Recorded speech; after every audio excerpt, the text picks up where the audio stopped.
దుర్యోధనుడు చాలా ఆనందంగా ఉన్నాడు. దానికి కారణం కర్ణుడు లాంటి గొప్ప వీరుడిని స్నేహితుడిగా పొందడం. అవమానంతో నిల్చున్న ఆ భాగ్యుడు తన బిడ్డే అని గ్రహించిన సూతుడు కాదు క్షత్రియుడు, సాక్షాత్తు సూర్యుని పుత్రుడు అని చెప్పే ధైర్యం కుంతికి లేదు. నమస్తే friends, welcome back in to the flow of Mahabharata కథా ప్రవాహంలోకి తిరిగి స్వాగతం.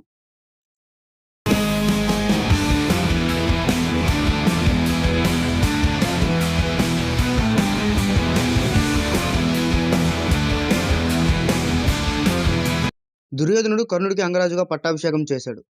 కర్ణుడు ఎంతో ఆనందంగా, నీకు నేను ఏది కావాలంటే అది చేసి పెడతాను, నా ప్రాణమైన నీకు సంతోషంగా ఇస్తాను మిత్రమా అని చెప్తూ ఉండగా, ఈలోపుగా సూతకులంలో పుట్టినవాడివి మునికోల పట్టుకుని రథం నడుపుకోక నీకెందుకు కర్ణ రాజ్యాలు యుద్ధాలు అని అవహేళనగా భీముడు మాట్లాడతాడు. అది విన్న కర్ణుడికి ఏం చెప్పాలో తోచక మౌనమే సమాధానమైంది. అస్తమిస్తున్న సూర్యుని చూస్తూ స్థాణువైపోయాడు. పరిస్థితి అర్థం చేసుకున్న దుర్యోధనుడు రూపుడై సభ మధ్యకు వచ్చి, వాయునందన, ఇంత గొప్ప వీరుడు తక్కువ కులంలో పుడతాడని ఎలా అనుకుంటున్నావు? ఎక్కడైనా లేడి కడుపులో పులి పుడుతుందా అంటూ వాయునందన అనే సంబోధనలోనే మరి నీ పుట్టుక గతేంటి? గాలికి పుట్టావు కదా అనే అర్థం గోచరించేలా అన్నాడు. సూర్యుల పుట్టుక, దేవతల పుట్టుక, నదుల పుట్టుక తెలుసుకోవడం నీకు నాకు సాధ్యపడతాయా?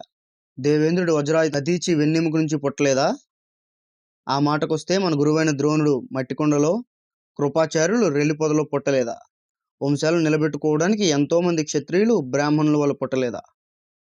అసలు అంత దూరం ఎందుకు? ఉన్నంత వరకు మీ పుట్టుకు కూడా అట్టిదే కదా. అసలు ఇదంతా కాదు. కర్ణుడు దివ్య లక్షణాలు కలిగినవాడు, కవచ కుండలాలతో పుట్టినవాడు, వీటన్నింటిని మించి బాహుబల సంపన్నుడు. తన శక్తి సామర్థ్యాలతో కేవలం అంగరాజ్యాన్ని కాదు, పూర్తి భూమండలాన్ని పరిపాలించగల సమర్థుడు. ఇంకా వంశాలతో జన్మలతో పనేముంది అంటుంటే ఇదంతా విని సంతృప్తి చెందాడేమో. సూర్యుడు అస్తమించాడు. ఎవరింటికి వాళ్ళు వెళ్ళిపోయారు. కుంతికి తన నదిలో వదిలిన బిడ్డ ఇంత వాడైన ఆనందం, అంతలోనే సూతపుత్రునిగా అవమానం పొందుతున్నాడన్నందుకు బాధ. పాపం మా తల్లి మాత్రం ఏం చేయగలదు? ఇదిలా ఉండగా ఇక్కడ దుర్యోధనుడి పరిస్థితి వేరేలా ఉంది. ఎప్పటికైనా కౌరవ పాండవులకు యుద్ధం వస్తే అర్జునుడనే శక్తిని జయించడానికి ఇప్పటికి కర్ణుడు అనే ఒక ఆయుధం దొరికింది. ఇక ఏ దిగులు లేకుండా ప్రశాంతంగా పడుకున్నాడు. ఆ రాత్రి తెల్లవారింది. ద్రోణుడి దగ్గర విద్యాభ్యాసం పూర్తయిందని నిన్న జరిగిన విద్యా ప్రదర్శన చెప్పకనే చెబుతోంది.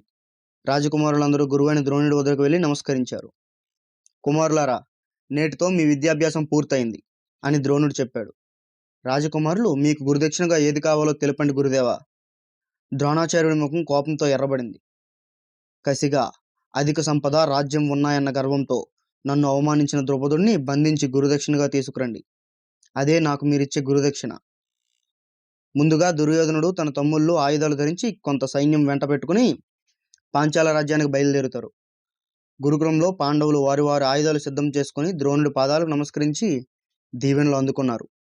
రథం ఎక్కుతున్న అర్జున్ని చూస్తూ, జాగ్రత్త సుమ, ద్రౌపదుడు నీ గురువుకు సహ విద్యార్థి, తక్కువ అంచనా వేయకు అని చెప్పాడు. అతని చూపులో నువ్వు గెలవగలవు అనే నమ్మకం అర్జునుడికి కనిపిస్తుంది. అదే ఆత్మవిశ్వాసంతో రథం ఎక్కి ద్రౌపదుని రాజ్యం వైపుకు సాగిపోయారు. అక్కడ ద్రౌపదుడు ద్రోణాచార్యుని శిష్యులైన దుర్యోధనాదులు దండెత్తి వస్తున్నారనే వార్త తెలుసుకుని కావలసిన యుద్ధ సన్నాహాలు మొదలుపెట్టాడు. దుర్యోధనుడు రథంపై నిల్చుని బాణాలతో ద్రౌపదిని జయించి తీరుతాను అనే అహంకారం అతని మొహంలో స్పష్టంగా కనిపిస్తుంది. ఆ అహంకారం పోవడానికి ఎంతో సమయం పట్టలేదు. ఒక బాణం వేగంగా వచ్చి ఒక సైనికుడి గుండెల్లో గుచ్చుకుంది. దాని వెంటనే లెక్కలేనన్ని బాణాలు ద్రౌపదుని సైన్యం వైపు నుంచి దుర్యోధనుడి సైన్యంలో వర్షంలా కురుస్తున్నాయి. దుర్యోధనుడి సైన్యం నుండి ఆయుధాలు పట్టుకుని ద్రౌపదిని సైన్యంపైకి దూసుకెళ్తున్నారు. కొద్ది కాలంలోనే దుర్యోధనుడి అహం అణిగిపోయింది. ద్రౌపదిని ఎదుర్కోవడం అంత సులువు కాదని అర్థమైంది. పాండవుల రాకను చూడకపోతే వెనుతిరిగి పరిగెట్టడమో, ఓడిపోయి బందీలవ్వడమో జరిగేది.